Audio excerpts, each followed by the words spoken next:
The radio screamed at 2:13 in the morning. Not static. Not feedback. A human voice.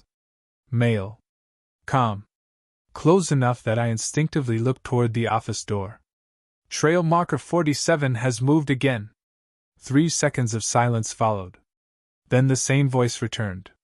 If you can still see marker 47, do not acknowledge it. I stared at the speaker mounted above the weather monitor. The transmission wasn't coming through dispatch frequencies. It wasn't coming through emergency channels. It was broadcasting from our own ranger station. Then another voice entered the transmission. My voice. Older. Exhausted. If it's standing beside the marker now, turn off your flashlight. The radio went dead. Outside the station windows, something enormous moved between the trees. Not walking. Not running. Just changing position every time the security lights flickered. I remember reaching for the emergency rule binder. I remember trying to find rule number 7. I remember realizing the page was missing. And I remember the sound that came from the forest after the lights finally went out. Not a scream. Not an animal. More like hundreds of boots stopping at exactly the same time. That was 3 months after I arrived at the Appalachian District Station. Back then I still believed the rules existed to protect hikers. Back then I still thought the Forest Service worked for the public. My name is Daniel Mercer. In late September of 2024, I transferred from trail maintenance work in Colorado to a U.S. Forest Service assignment in western North Carolina near the Appalachian Trail Corridor. Officially, my job title was Recreation Management Technician. Unofficially, I was replacing a ranger who had resigned without notice halfway through the season. The district supervisor who processed my transfer paperwork described the position as isolated but quiet. He used those exact words. Isolated but quiet. At the time that sounded ideal. My divorce had finalized 4 months earlier. I wanted distance from cities. Distance from people who knew me. Distance from conversations that always seemed to end with someone asking whether I was doing okay. The station sat nearly 18 miles from the nearest town. 2 buildings. 1 equipment shed. 1 communications tower. Dense forest in every direction. The Appalachian Trail passed less than 2 miles east of the property before disappearing back into mountains and hardwood forests that stretched for hundreds of miles. I arrived just before sunset. The first thing I noticed was how dark the woods felt. Not nighttime dark.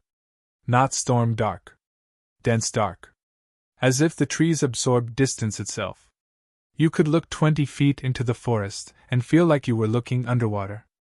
Senior Ranger Evelyn Shaw met me in the parking lot. Mid-50s. Gray hair. Minimal conversation. She helped unload my truck while explaining procedures. Radio checks every 4 hours. Trail reports at 0600 and 1800. Weather logs every 3 hours. Incident reports filed immediately. And under absolutely no circumstances was I to remain on active trail sections after sunset without authorization. That last rule caught my attention. Bear activity? I asked. She shook her head. Visibility issues. Visibility? You'll understand after a while. That was the end of the conversation. Inside the station, someone had taped 11 laminated cards beside the communications desk. Each contained a numbered rule. Not regulations. Not policies. Rules. Rule 1. Never respond to whistles heard off marked trails. Rule 2. If a hiker reports seeing campfire light above the ridgeline, document the location but do not investigate until daylight. Rule 3. If trail markers appear damaged, missing, or reversed, notify the station immediately. Rule 4. Never hike toward voices requesting assistance unless dispatch confirms an emergency call. There were 7 more below those. I only read the first 4 before Evelyn closed the binder attached beneath them. You'll get the rest during training. Training for what? She looked toward the window. For the trail. I laughed. She didn't. That night I stayed in the bunk room above the equipment garage. Around midnight I woke to the sound of footsteps outside. Not unusual. The station occasionally housed maintenance crews and seasonal workers. I checked the parking lot. My truck was the only vehicle there. The footsteps continued anyway. Slow. Measured. Circling the building. Crunch. Crunch. Crunch. The motion light switched on. Nothing stood beneath it. The footsteps stopped immediately. The next morning I asked Evelyn whether maintenance crews had arrived overnight. No. I heard someone outside. Probably deer. They sounded like boots. She sipped coffee. Sometimes they do. I waited for clarification. None came. Training began with trail inspections. Most of it felt normal. Document erosion. Replace damaged signs. Record wildlife activity. Check shelters for vandalism. The Appalachian Trail in autumn was beautiful in a way photographs never capture. Morning fog hanging beneath ridgelines. Wet leaves covering switchbacks. Entire valleys disappearing beneath cloud cover. But there was something else underneath it. A feeling I couldn't quite explain. Not danger. Expectation. As though the forest itself was waiting for something to begin. By my fourth day I noticed hikers asking unusual questions. One elderly man stopped beside our vehicle near a trail crossing. "Markers still in the right places?" he asked. Evelyn answered immediately.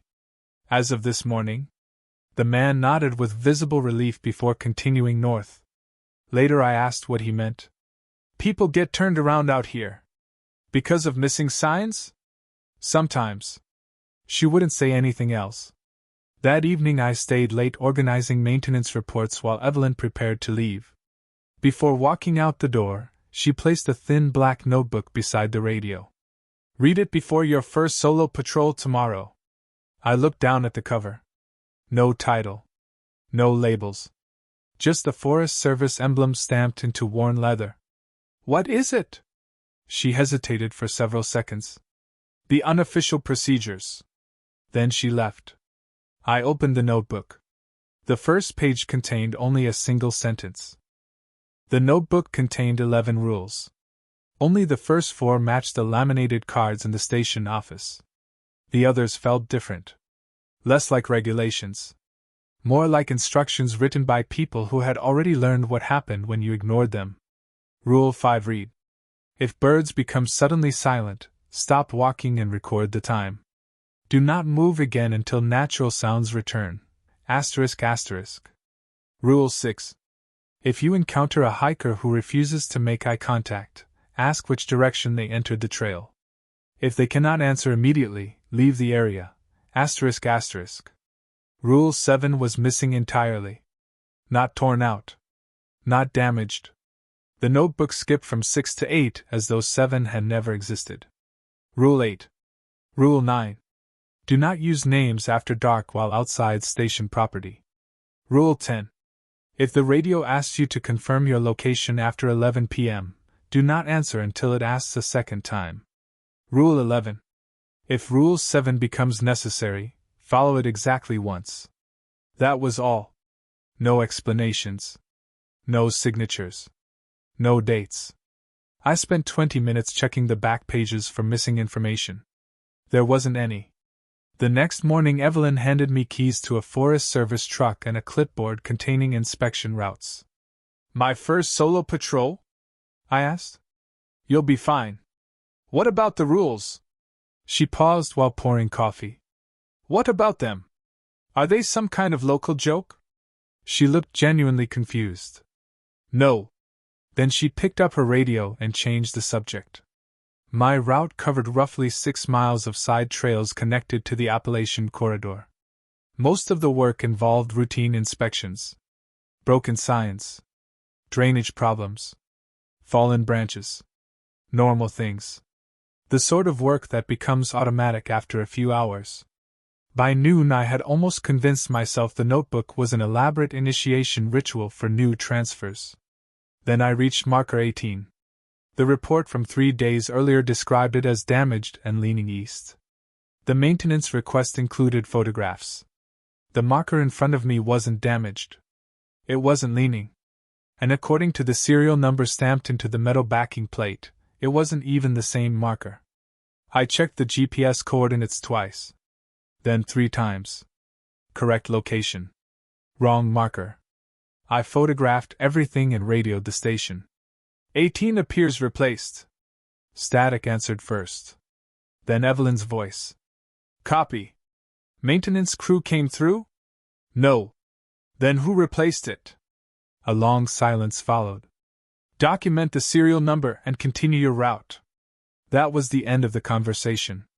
By the time I returned to the station, the replacement marker was already entered into the maintenance database. Installation date listed as 6 months earlier. I checked the timestamp twice. Someone had updated the records before I finished driving back. That night I asked Ranger Collins about it. He had arrived earlier that afternoon for equipment inventory work. Late 40s. Former military. The kind of man who answered questions using the smallest possible number of words. Trail records get messy, he said. This wasn't messy. No. He returned to his paperwork. I waited. Eventually he sighed. Some reports correct themselves. What does that mean? It means don't waste energy chasing paperwork. The conversation ended there. Over the following week, routine settled in. Wake up at 5:30. Weather readings at 6. Trail reports by 7. Equipment maintenance. Radio checks every 4 hours. Dinner around 7. Paperwork until 10. Sleep. Repeat. Isolation does strange things to your perception of time.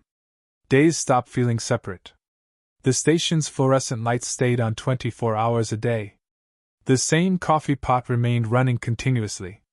The same radio static filled the same rooms every hour of every day. After a while it felt less like working at a ranger station and more like living inside a machine. Conversations became shorter. Thoughts became quieter. The forest outside slowly started feeling more real than the building itself. The first major storm arrived during my second week. Heavy rain. Dense fog. Visibility dropped below 50 feet across most elevations. Dispatch ordered all active hikers toward shelters and parking access points. Normal procedure. At 8:14 p.m., I received weather updates from 4 nearby ranger districts. At 8:21 p.m., every record related to the storm vanished from the reporting software. Radar data disappeared. Rainfall totals disappeared. Satellite images disappeared. The storm itself remained visible through the windows. But according to the system, it no longer existed. I called Evelyn immediately. The weather database crashed. No, it didn't. The storm reports are gone. I know. I stared at the screen. How are we supposed to file reports? We don't. What? Her voice remained perfectly calm. Certain storms are excluded from official records. I laughed because I thought she was joking. She wasn't. Excluded by who? The people who built the procedures. That's not an answer. No, she agreed quietly. It isn't. The line went dead. Later that night I found Collins standing in the communications room staring at an empty radar display. You knew about this? Everybody here does. Why doesn't anyone explain it? He considered the question for several seconds.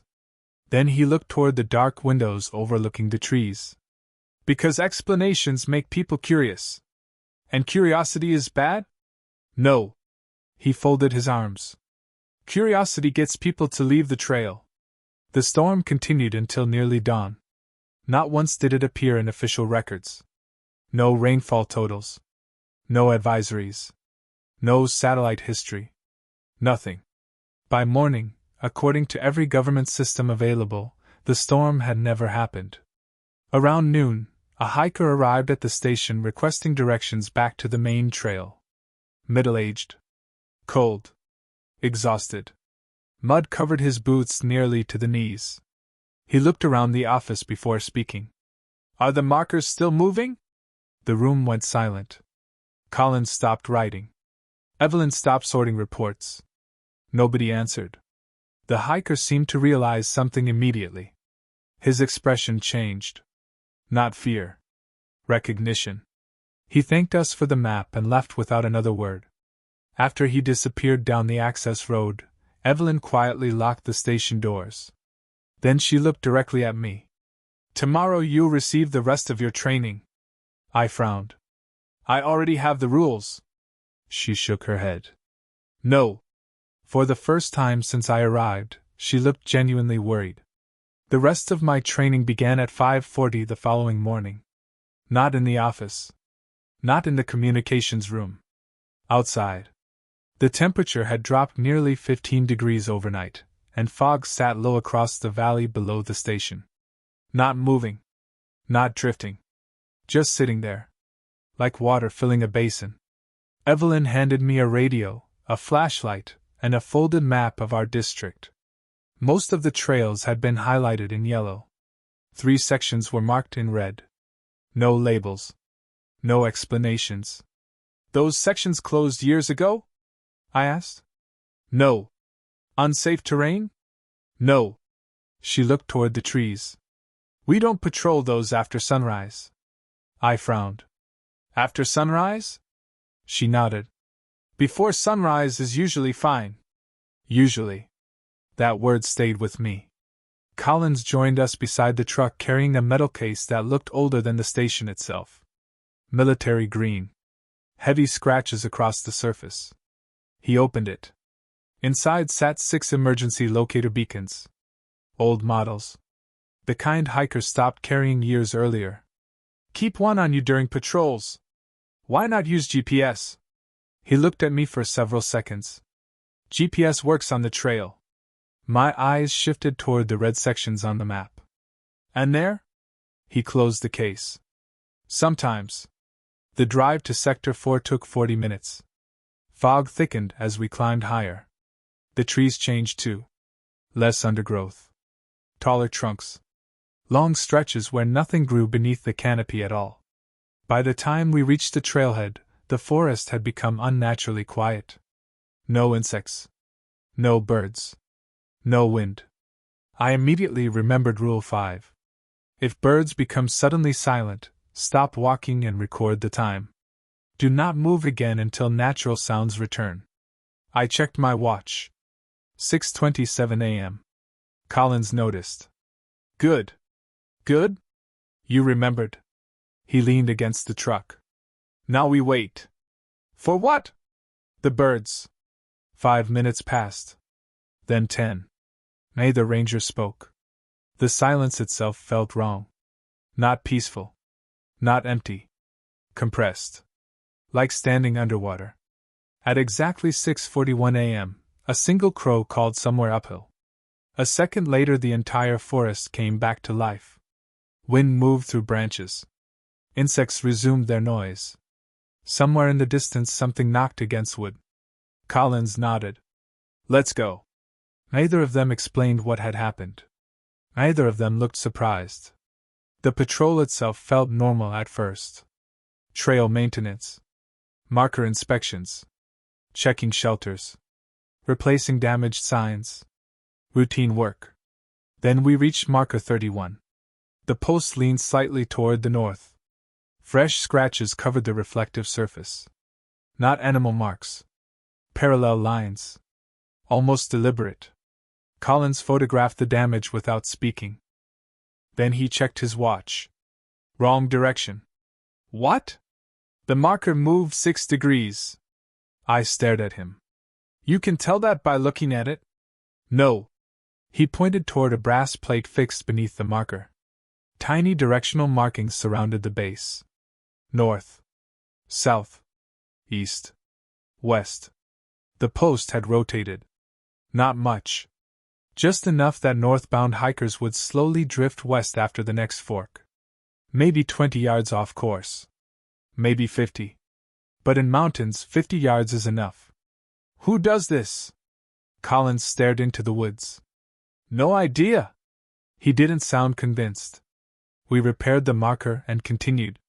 By noon we reached an old fire observation point overlooking miles of forest. That's when my radio crackled. Dispatch frequency. Weak signal. Then a voice spoke. Unit 7, confirm location. I checked my radio. My call sign wasn't Unit 7. I answered anyway. This is Mercer, Sector 4 Overlook. Static. Then the same voice returned. Negative. A pause. You are approximately 1.3 miles east of your reported location. I looked at Collins. He was already staring at me. Turn it off, he said quietly. What? Turn the radio off. I did. Immediately. Neither of us spoke for nearly a minute. Finally, I broke the silence. Who was that? Collins adjusted his backpack straps. Rule 10. My stomach tightened. If the radio asks you to confirm your location after 11 p.m., don't answer until it asks twice. It isn't 11 p.m. No. He started walking. Which is why it shouldn't be asking. The rest of the patrol passed without incident. At least that's what I believed until I checked my watch back at the station. 4:18 p.m. We had left the overlook at 12:07. The hike back should have taken less than 90 minutes. 2 hours were missing. Not approximately. Exactly. Neither Collins nor I remembered anything unusual. No breaks. No detours. Nothing. The GPS tracker recorded the same gap. A straight line simply connected two locations nearly 4 hours apart. When I mentioned it to Evelyn, she opened a filing cabinet and removed a form. No surprise. No concern. Just procedure. Title: Temporal Discrepancy Report. I stared at the paper. How many of these have you filed? Enough. Enough for what? She hesitated. Enough that we stopped using the word missing. That night I couldn't sleep. The station generator hummed beneath the floorboards. The fluorescent lights buzzed through the hallway outside my room. At 1:12 a.m., the radio activated by itself. No alert tone. No incoming call signal. Just audio. Footsteps. Slow footsteps crunching through leaves. I sat upright in bed. The sounds continued. Crunch. Crunch. Crunch. Then breathing. Close enough to the microphone that I could hear moisture moving inside someone's chest. A man's voice followed. Barely above a whisper. I found marker 47. Silence. Then. It wasn't here yesterday. The transmission ended. I grabbed my handheld radio. Dispatch, did anyone copy that? No answer. I tried again. Nothing. Then another voice came through. Female. Older. Calm. Do not answer unknown trail traffic after midnight. My blood ran cold. The voice belonged to Evelyn. But not the Evelyn sleeping downstairs. This voice sounded older. Exhausted. Like someone speaking through years of sleepless nights. The radio clicked off. I left my room immediately and headed downstairs. The communications room was empty. The main office was empty. The garage was empty. Everyone else was asleep. Every radio in the building remained powered off. I checked the transmission logs. No incoming calls. No recordings. Nothing. At 2:06 a.m. I walked outside for air. The forest stood completely still beneath the moonlight. Then I saw it. Near the tree-line. About 200 yards from the station. A trail marker. White reflective paint. Appalachian Trail symbol clearly visible. Standing upright between two trees. The problem was simple. There wasn't supposed to be a trail anywhere near the station. And as I watched from the porch light, the marker slowly turned by itself until it pointed directly toward the building. The marker was gone by sunrise. I walked the entire tree line surrounding the station before breakfast. Nothing. No disturbed soil. No footprints. No evidence that anything had ever stood there. The ground had received nearly half an inch of rain overnight. If someone had carried a trail marker through the woods, there should have been impressions in the mud. There weren't. The only tracks I found belonged to deer. When I mentioned it to Evelyn over coffee, she didn't even look up from her paperwork. What direction was it facing? I stared at her. You believe me? She finally looked up. What direction? Toward the station. She nodded once. Did it stay pointed at the building the entire time? Yes. Good. Good? If it had moved again before sunrise, we'd have had to relocate. She returned to her paperwork. That answer bothered me more than disbelief would have. Collins arrived 20 minutes later carrying fresh weather reports from a neighboring district office. He noticed my expression immediately. Marker? I nodded. 47. Neither of them looked surprised. Collins sat down heavily in the chair beside me. Did you touch it? No. Walk toward it? No. Good. There was that word again. Good. Nobody ever said safe. Nobody ever said normal. Just good. As if survival itself was the only successful outcome anyone expected anymore.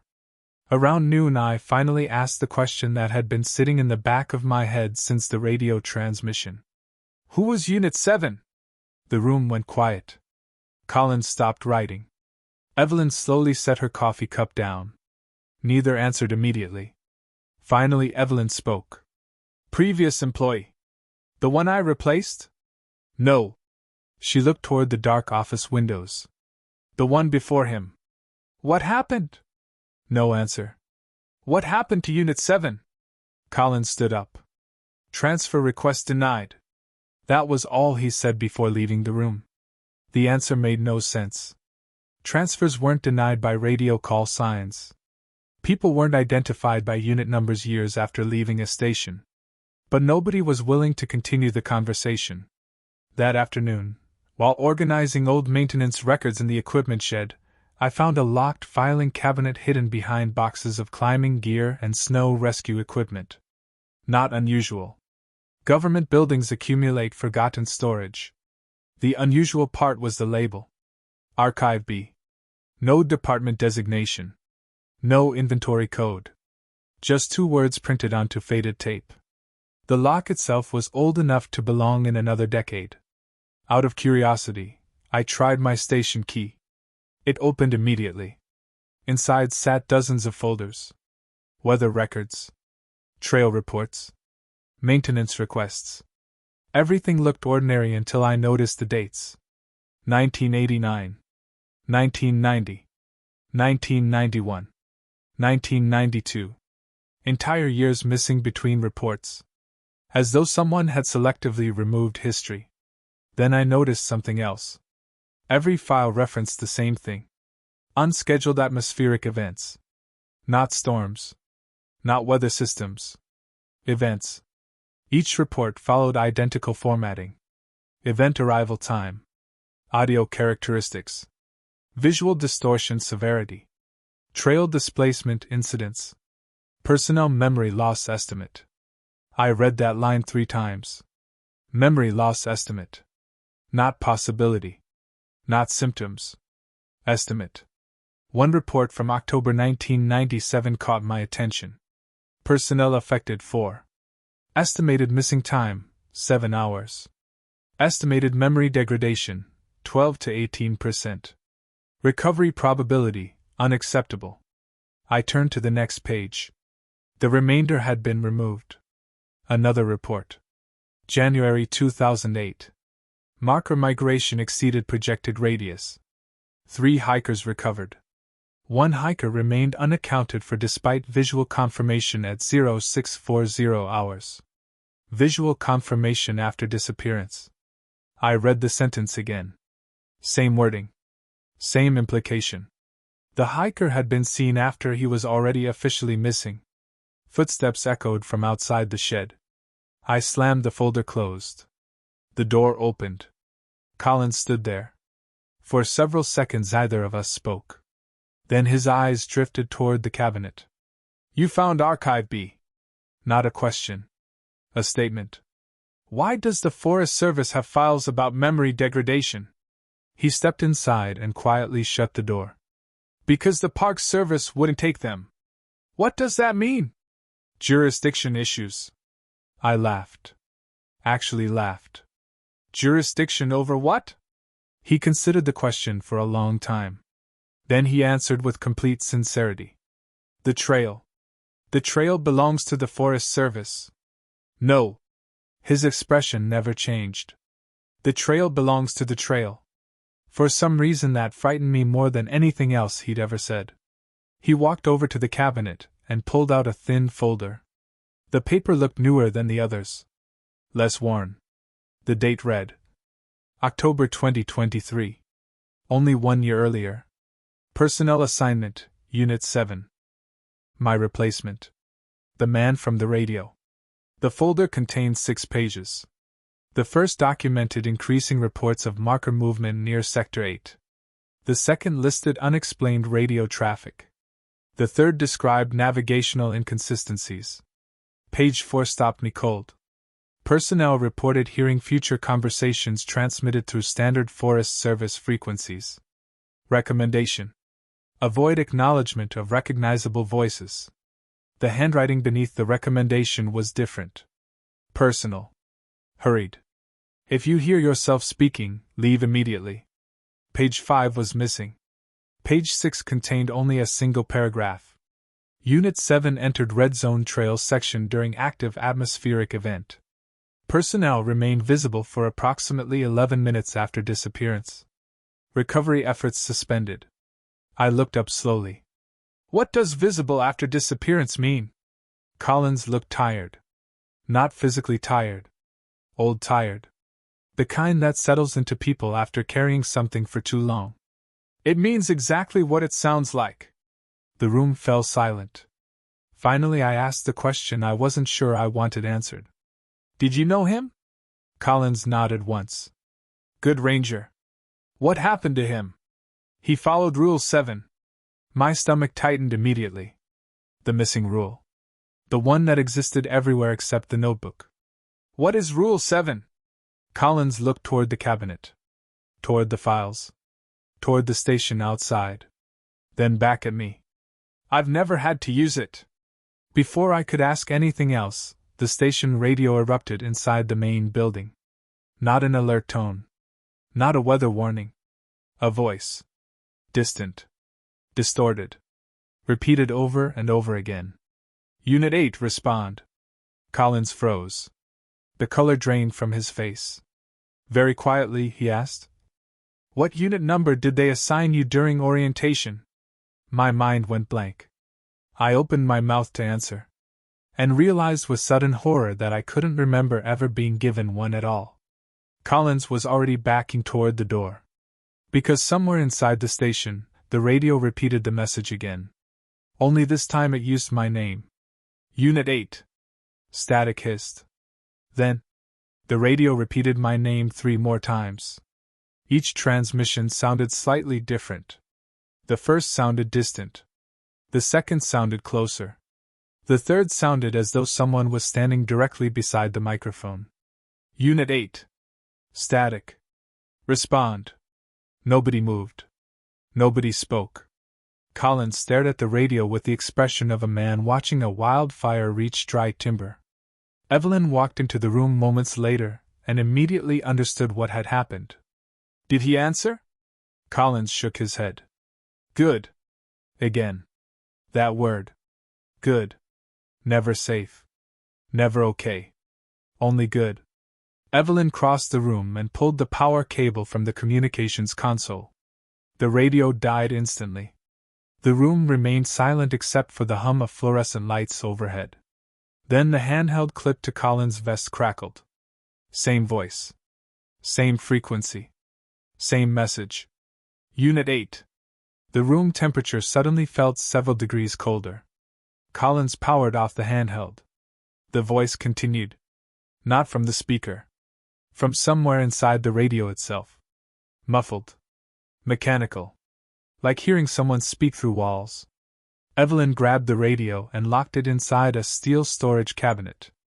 The voice continued for another 20 seconds before finally stopping. Nobody spoke for nearly a minute. Then Evelyn looked directly at me. When did they assign you that number? They didn't. She nodded slowly. That's what I was afraid of. I folded my arms. Would someone explain what the hell is happening? Neither answered immediately. Finally, Evelyn spoke. The station doesn't assign trail numbers. Then who does? Her eyes drifted toward the windows. The same thing that moves the markers. That evening all patrols were cancelled. Official reason: equipment calibration. Unofficial reason: nobody wanted personnel on the trail after sunset. By 7 p.m. the sky had become the wrong color. Not storm clouds. Not sunset. Gray. Flat gray. The kind of color old televisions used when they lost signal. Even the sunlight felt muted, as though the world itself had been dimmed slightly. Collins stood outside the station smoking a cigarette while staring toward the ridgeline. It came early this year. What did? He didn't answer immediately. The storm. I looked upward. The sky was completely clear. No storm on radar. There won't be.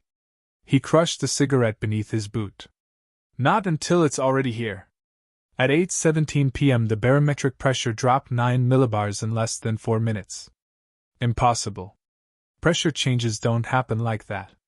Not outside hurricanes. Not in mountains. The station alarms activated immediately. Emergency weather warnings flashed across every monitor. Then disappeared. Exactly like the previous storm. The alerts erased themselves. The logs erased themselves. Within 30 seconds the system showed normal conditions. Outside, wind slammed into the building hard enough to rattle windows.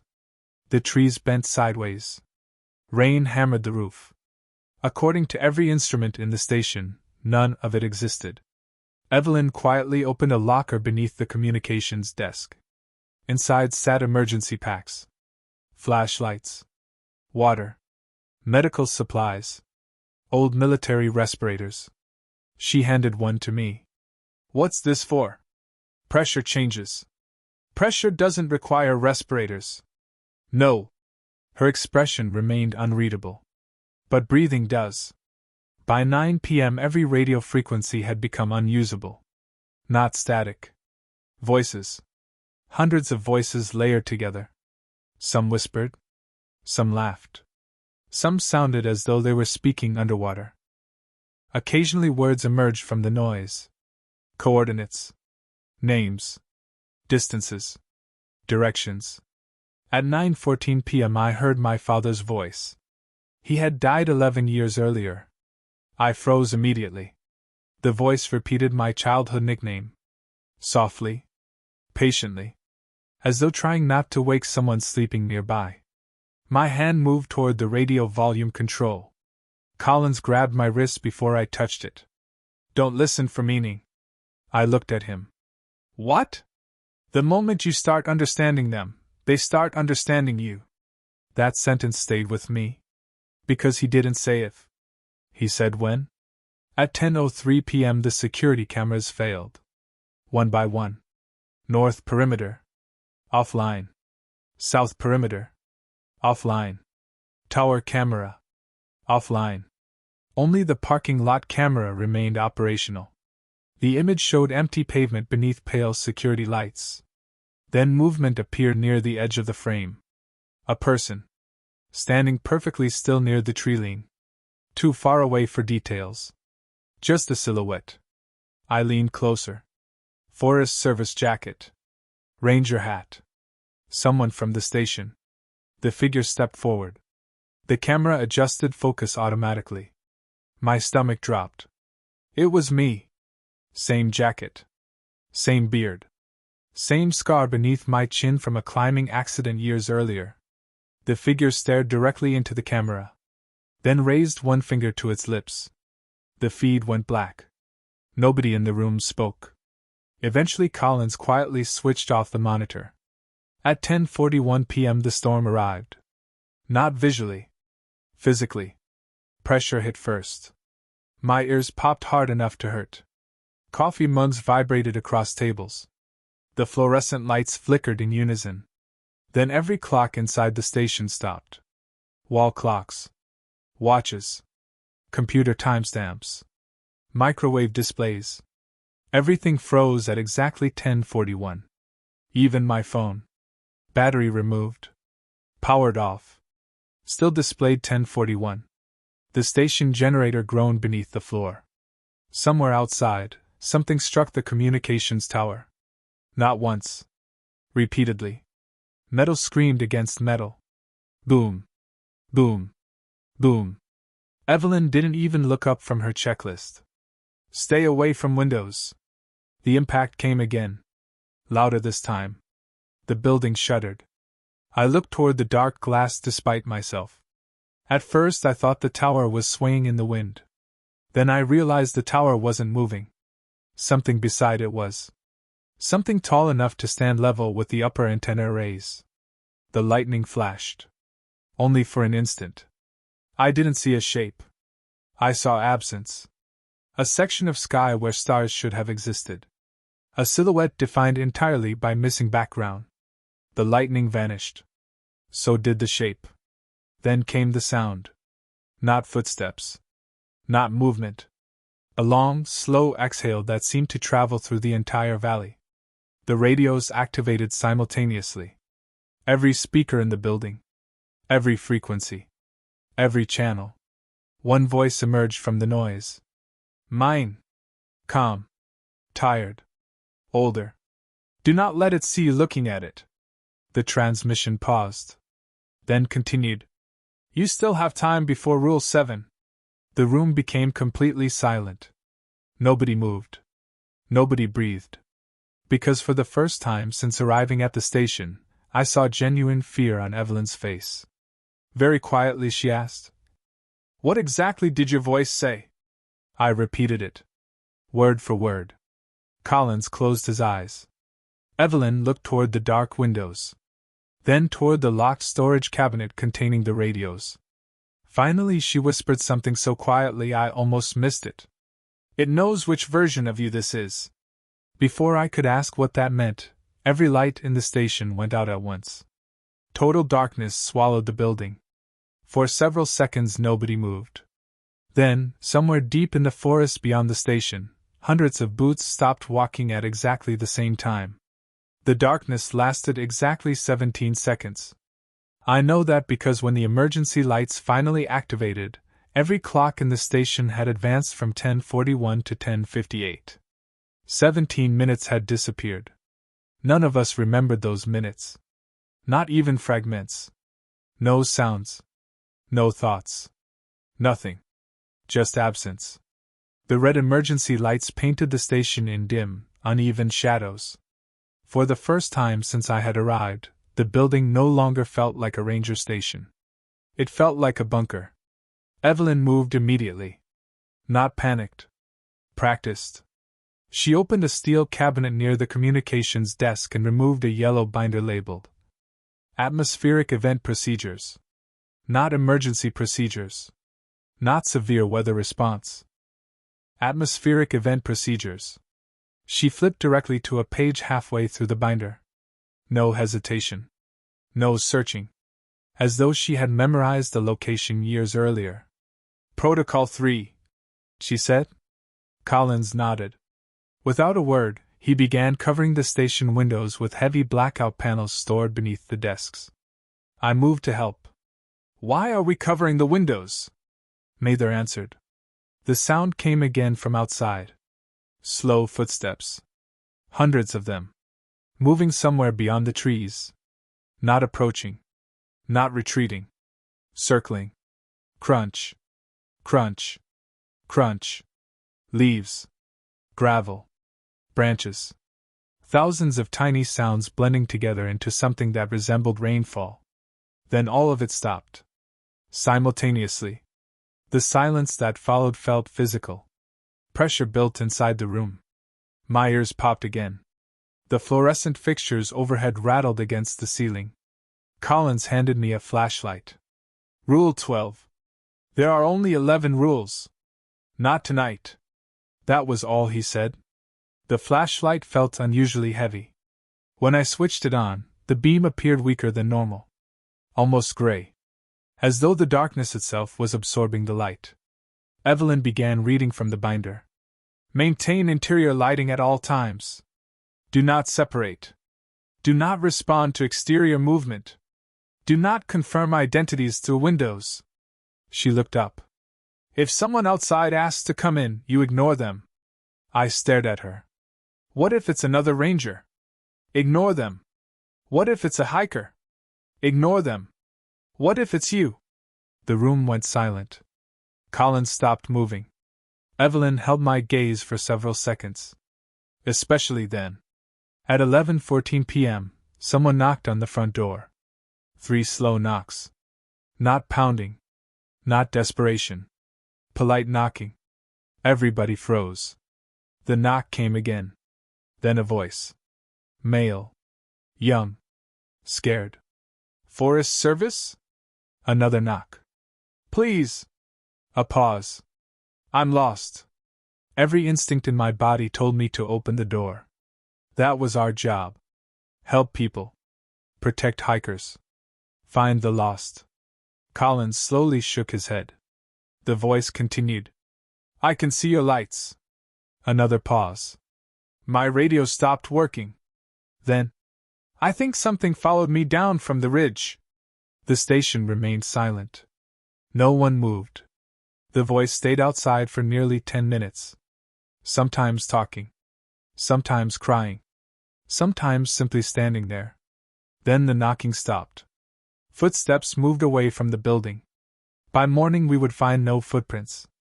No tracks. Nothing. At 11:39 p.m. the radios activated again. Not voices this time. Weather reports. Normal weather reports. Temperature. Humidity. Wind speed. Atmospheric pressure. Everything sounded routine until I noticed the location. The reports were coming from stations that no longer existed. Closed facilities. Abandoned fire towers. Decommissioned ranger outposts. One transmission identified itself as Appalachian Monitoring Site 4.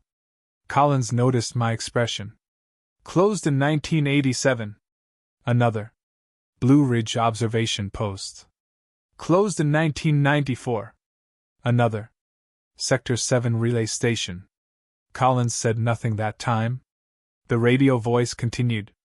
Atmospheric event approaching containment boundary. Static. Personnel evacuation denied. Static. Visual persistence expected. Then silence. I looked toward Collins. What does visual persistence mean? He didn't answer. Because he didn't have to. A handprint appeared on the outside of the window beside us. Not pressed against the glass.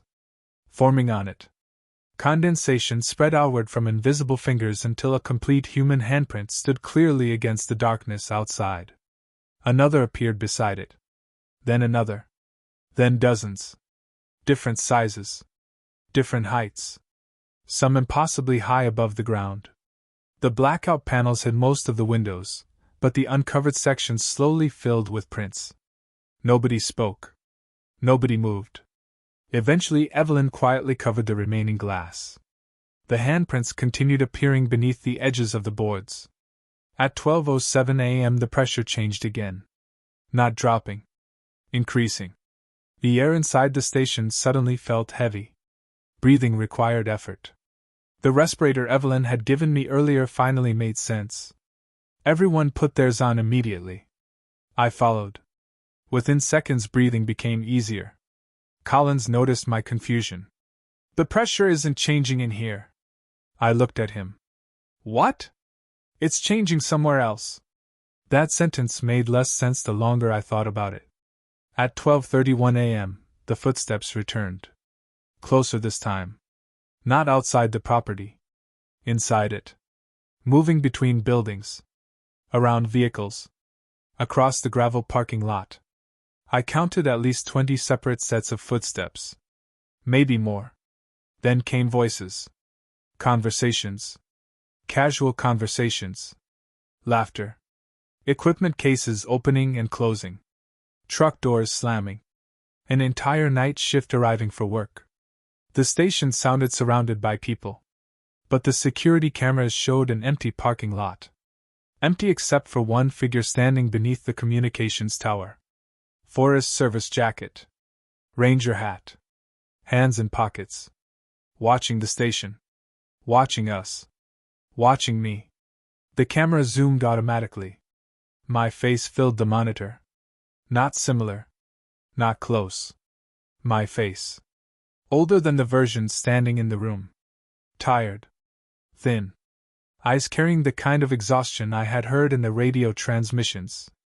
The figure looked directly into the camera. Then slowly raised one hand. 7 fingers. Not 7 on one hand. 7 total. 3 on one side. 4 on the other. The image distorted immediately afterward. Static swallowed the screen. The monitor died. Nobody said anything for a long time. Finally, Evelyn closed the binder. Very quietly she spoke. The station wasn't built to monitor storms. I looked at her. Then what was it built for? The answer came from outside. Not from Evelyn. Not from Collins. My own voice drifted through the darkness beyond the walls. Calm. Exhausted. Close enough that it sounded as though I was standing just outside the door. To measure how much comes through. Then something on the other side of the station door slowly tried the handle. Nobody moved. The door handle turned slowly. Not violently. Not someone trying to force their way inside. Just enough movement to test whether it was locked. Metal clicked softly against metal. Stopped. Then turned again. The sound echoed through the station. Collins quietly disengaged the safety strap on his sidearm. It was the first time I had ever seen him touch it. Evelyn noticed me looking. You don't shoot at them. Them? No answer. The handle stopped moving. For nearly 30 seconds the entire building remained silent. Then footsteps moved away from the door. Slow. Measured. Crossing the porch. Descending the wooden stairs. Disappearing into the parking lot. Nobody followed. Nobody looked outside. Eventually Collins spoke through his respirator. Still there? Evelyn checked her watch. Not yet. I frowned. Not yet what? Mather answered. At 12:54 a.m. the station generator shut down. Not failed. Shut down. The sound simply stopped. The emergency lights remained active somehow, glowing dim red through the hallways despite the loss of power. The communications monitors stayed on. The weather systems stayed on.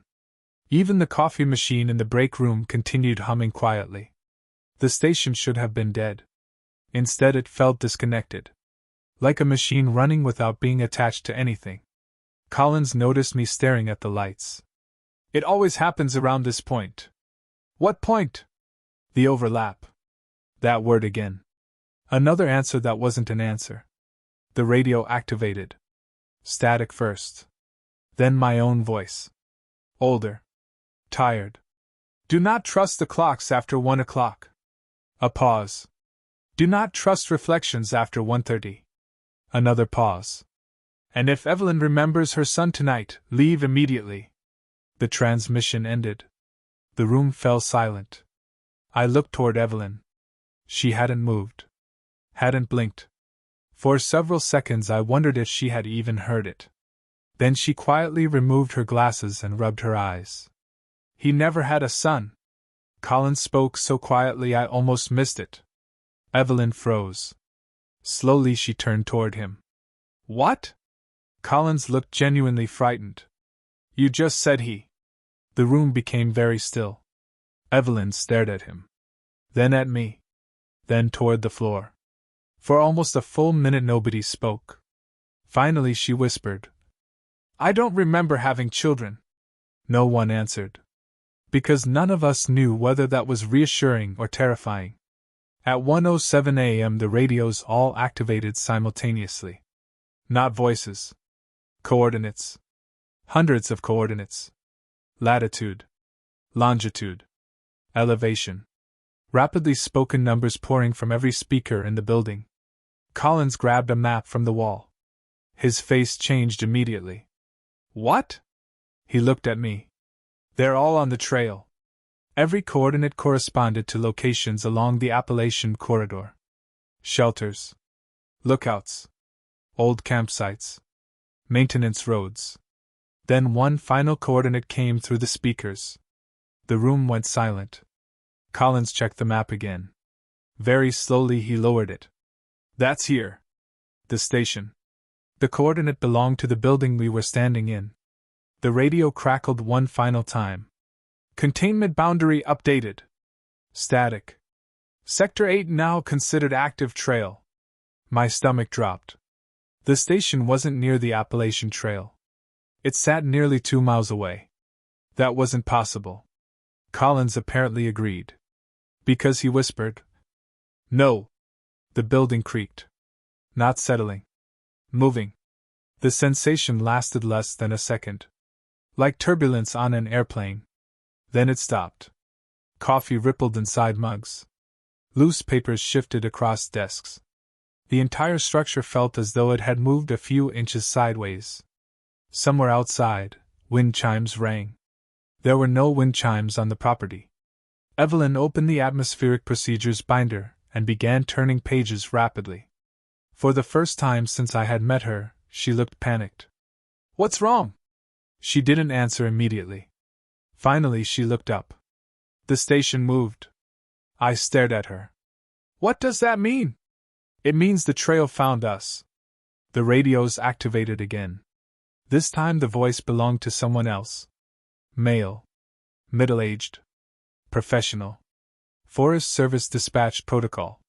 Unit 7 responding. Collins closed his eyes. The voice continued. Containment failure confirmed. Static.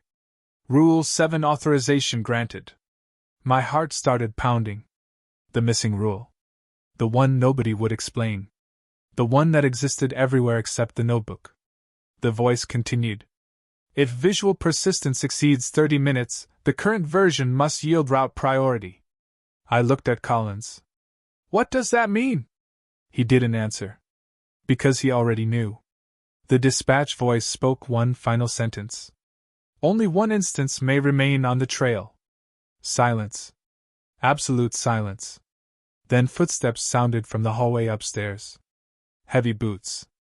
Measured pace. One person. Descending slowly toward the office. Nobody in the station moved. The footsteps continued. Step. Step. Step. Closer. Closer. Closer. The figure reached the bottom floor. Stopped just outside the office door. Then came a knock. 3 slow knocks. The exact same rhythm as before. My voice spoke from the other side. Not through a radio. Not through a speaker. Directly through the door. I'm not here for you. A pause. I'm here for the one who stays. Nobody breathed. The voice continued. You still think you're Unit 8 because you remember arriving. Another pause.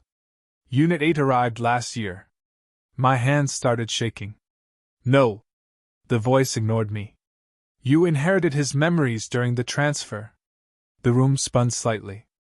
Impossible. Ridiculous. Insane. Yet somewhere beneath the panic, another feeling emerged. Recognition. Tiny things suddenly felt wrong. The drive to the station. The orientation paperwork. My first week. Large pieces existed clearly. But the edges didn't. Like remembering a dream hours after waking. I tried remembering the name of the hotel where I stayed during the transfer. Nothing. The gas station near Asheville where I filled my truck. Nothing. The exact route I drove through the mountains. Nothing. Entire sections of memory simply weren't there.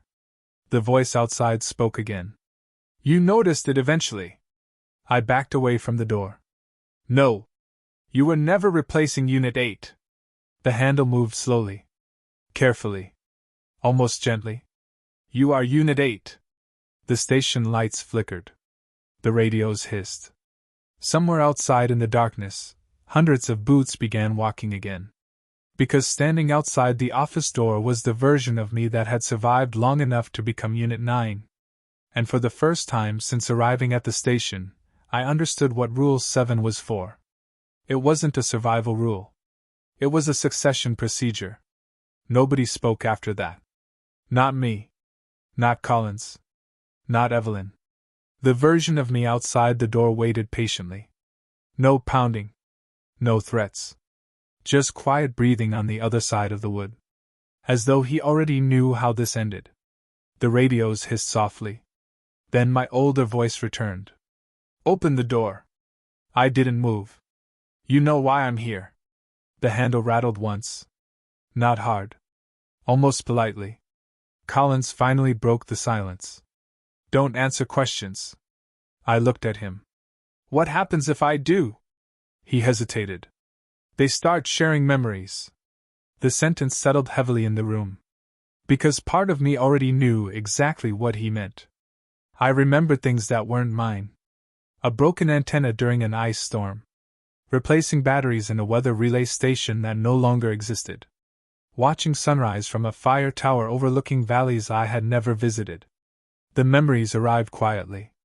Not invading. Returning. Like photographs rediscovered in an old box. My knees felt weak. Evelyn noticed immediately. It's starting. What is? The overlap. The building shifted again. Not violently. A sensation of movement beneath my feet. Like standing on a ship changing course. Coffee spilled across a desk. Books slid several inches sideways. Then the radios erupted. Not static. Not voices. Trail sounds. Boots on gravel.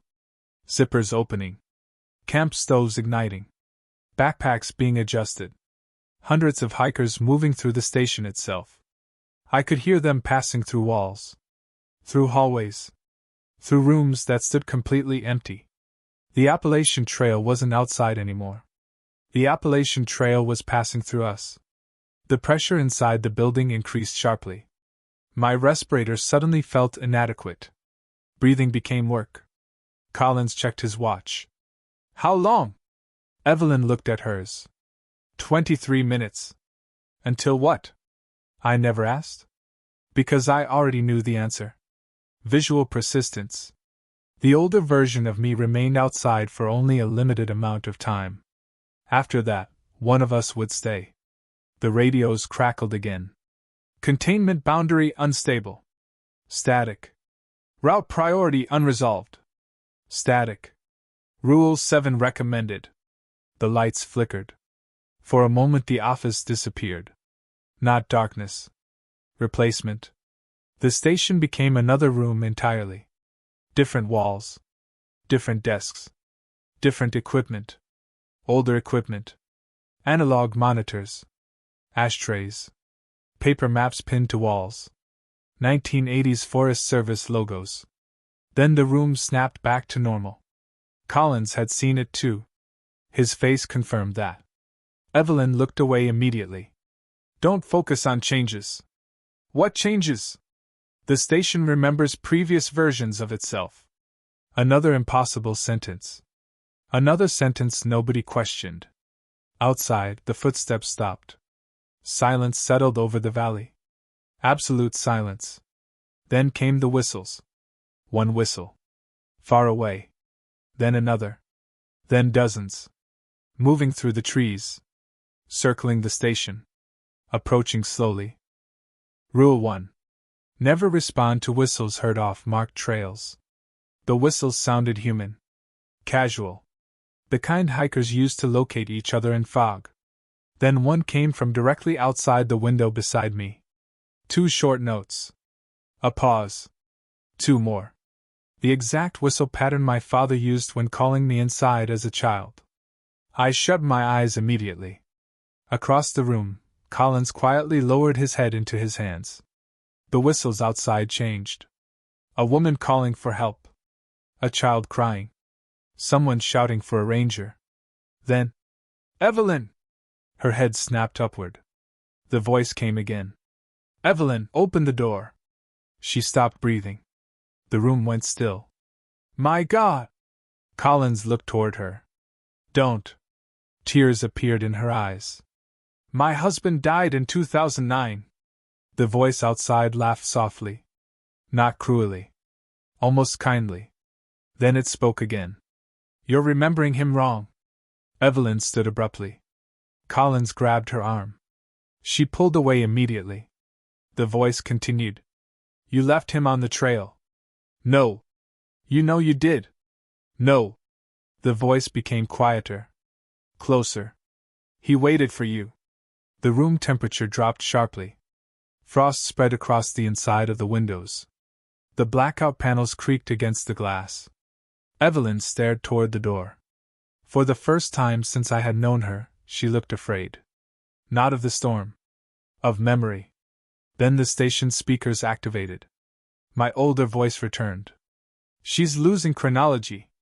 Collins grabbed the radio. How do we stop it? A long pause followed. Then, you don't. Another pause. You choose which memories survive. The lights failed again. This time for only 2 seconds. When they returned, Evelyn was gone. Her chair sat empty. The office door remained locked. No footsteps. No sounds. Just absence. Collins searched the station immediately. Garage. Storage room. Dormitory. Communications office. Nothing. No sign she had ever left. No sign she had ever existed. Her coffee cup remained on the desk. Half full. Still warm. Collins stared at it for a long time. Then he whispered, I can't remember her face. My stomach dropped. Neither could I. I remembered conversations. Procedures. Instructions. But not her face. Not her voice. Not the color of her hair. The storm wasn't taking people. It was taking ownership of memory itself. Outside, the older version of me knocked once more. 3 slow knocks. Then, it's almost time. I approached the door. Collins stood immediately. Don't. What happens if I stay? He didn't answer. Because he didn't know. Or because he did. I rested my hand against the cold metal handle. On the other side, my own hand pressed gently against the opposite side of the door. Separated by less than an inch. The radios crackled one final time. Visual persistence threshold exceeded. Static. Rule 7 now mandatory. The building trembled. The whistle stopped. The footsteps stopped. Even the wind stopped. The entire world outside the station became perfectly silent. Then my older voice spoke through the door. Calm. Exhausted. Resigned. You think the storm is passing. A pause. It isn't. Another pause. The storm is deciding which version of you gets to remember surviving it. Every lock in the station clicked open at exactly the same moment. The office door. The equipment room. The storage cabinets. The emergency supply lockers. Even the gun safe in the communications office. One by one. Click. Click. Click. Like an entire building exhaling. Nobody moved. The older version of me stood silently on the other side of the door. Waiting. Not forcing his way inside. Not threatening us. Waiting for a decision that apparently belonged to me. Collins slowly stood from his chair. His expression looked older than I had ever seen it. Not tired. Defeated. He removed his respirator. Then his radio. Then his Forest Service badge. One item at a time. Carefully. Methodically. He placed them on the desk. What are you doing? For several seconds he didn't answer. Finally he looked toward me. I remember now. My stomach tightened. Remember what? He glanced toward the dark windows. I wasn't always Collins. The room suddenly felt much colder. He looked down at the badge resting in his hand. My name was Thomas Riley. The name meant nothing to me. It meant something to him. I transferred here in 2003. He laughed quietly. Not because anything was funny. Because there was nothing else left to do. I remember arriving. His eyes drifted toward the station walls. The same way you remember arriving. The radios remained silent. The storm outside remained silent. Even the building itself seemed to be listening. Collins, or Thomas, looked at me. I think I was Unit 5. Neither of us spoke after that. Because we both understood the implication. Unit 7 had become Unit 8. Unit 8 had become Unit 9. Unit 5 had become Collins. Names changed. Memories changed. The station remained. The trail remained. Somewhere along the way, people stopped leaving. At 1:48 a.m. the footsteps outside finally moved again. Only once at this time. Walking away from the door. Crossing the porch. Descending the stairs. Moving slowly toward the tree-line. My older voice drifted back through the darkness. You don't have long. Then silence returned. I looked toward Collins. What happens now? He thought for several seconds. Then answered honestly. I don't know. For the first time since I had met him, I believed him. At 2:03 a.m. the storm ended. Not gradually. Instantly. The pressure vanished. The whistles disappeared. The radios fell silent. Wind returned to the trees. Somewhere outside an owl called. The world resumed. Like someone had pressed play after pausing reality for several hours. The station clocks restarted. 2:03. 2:03. 2:03. Every display in the building showed the same time. The emergency lights shut off. Normal lighting returned. Outside the windows, the forest looked ordinary again. Just trees. Just mountains. Just darkness. By sunrise, the communications tower inspection showed no damage. The cameras showed no intrusions. The parking lot contained no footprints. The front door had never been opened. According to every record available, nothing unusual had happened. At 7 a.m. district headquarters called for the daily weather report.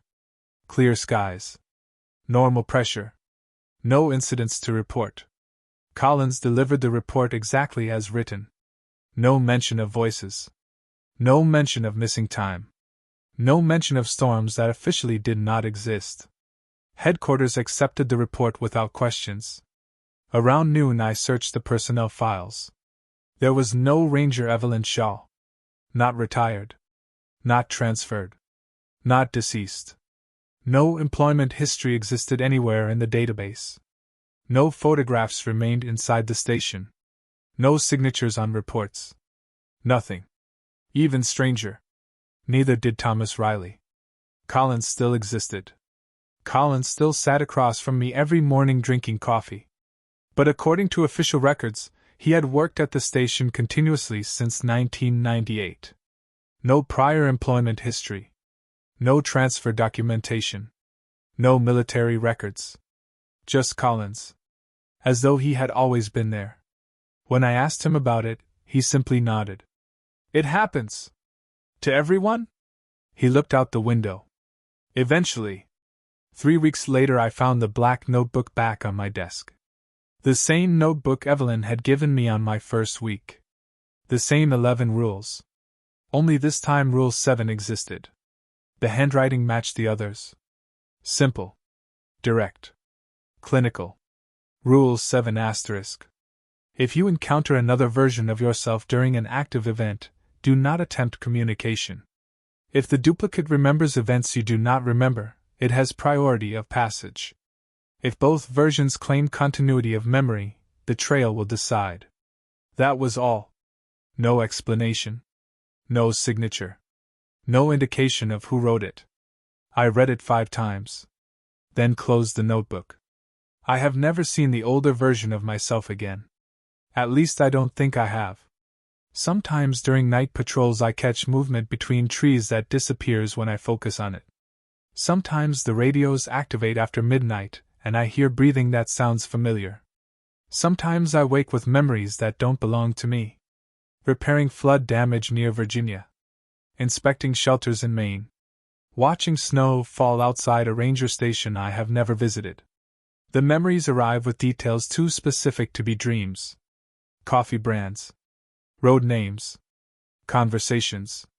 The kind of details memory invents poorly and reality remembers perfectly. I stopped trying to decide whether they belong to my future or someone else's past. The station still operates. New personnel still arrive every season. Most stay less than a year. Some leave. At least officially. Others become difficult to track in paperwork. Transfer requests disappear. Records change. Names vanish from databases. Nobody at headquarters ever asked questions. Last month a new transfer arrived from Oregon. 29 years old. Trail maintenance background. Divorced.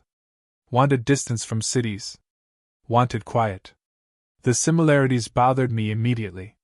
He introduced himself while unloading equipment from his truck. Good guy. Nervous smile. Trying to start over. Before sunset, I found myself standing beside the communications desk watching him read the laminated rules on the wall. He laughed. These some kind of local joke? For a moment I couldn't answer. Because somewhere in the back of my mind I remembered asking the exact same question. Not remembering hearing it.